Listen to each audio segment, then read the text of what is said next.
মাননীয় স্বরাষ্ট্রমন্ত্রী বলেছেন গণভোট তো বৈধ। বৈধ যদি হয় তাহলে অবশ্যই আপনারা সংবিধান সংস্কার পরিষদের অধিবেশন আহ্বান করেন।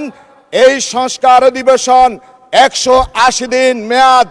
যদি এর মধ্যে সংবিধান সংস্কার পরিষদ আহ্বান না করেন, মাননীয় স্পিকার, আপনি আইনের অন্যতম বিশেষজ্ঞ ব্যক্তিত্ব এই মহান সংসদে বিলুপ্ত হয়ে যাবে যদি সংবিধান সংস্কার পরিষদ আহ্বান না করা হয়। মাননীয় স্পিকার, জুলাই বিপ্লবীদের দাবি ছিল রাষ্ট্র সংস্কার, রাষ্ট্র মেরামত। পৃথিবীতে অনেক দেশ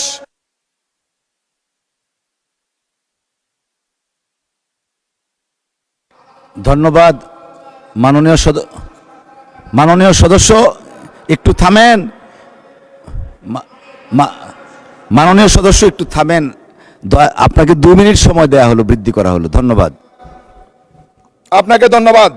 মাননীয় স্পিকার, জুলাই বিপ্লবীদের যে আকাঙ্ক্ষা ছিল বৈষম্যহীন রাষ্ট্র, আমাদের যারা জীবন দিয়েছেন তাদের যে স্লোগান ছিল আমরা রাষ্ট্র মেরামত চাই, যারা শহীদ হয়েছেন এই রাষ্ট্রকে মেরামত করার জন্য তারা রক্ত দিয়েছেন।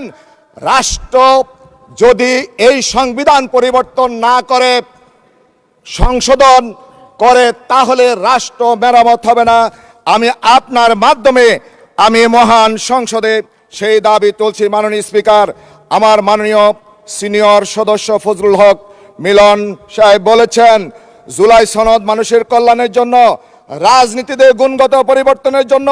যদি তাই হয় তাহলে জুলাই গণভোটকে আজকে কেন অস্বীকার করছেন আপনারা? মাননীয় স্পিকার, আমরা মনে করি এই সংবিধান সংস্কার পরিষদ গঠন করে মানুষের, আমাদের শহীদদের রক্তের বিনিময় আমরা নিব।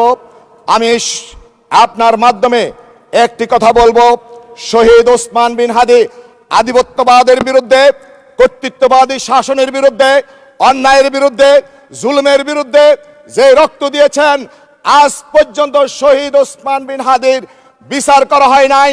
আমি আপনার মাধ্যমে মাননীয় আইনমন্ত্রী দৃষ্টি আকর্ষণ করব, অবশ্যই শহীদ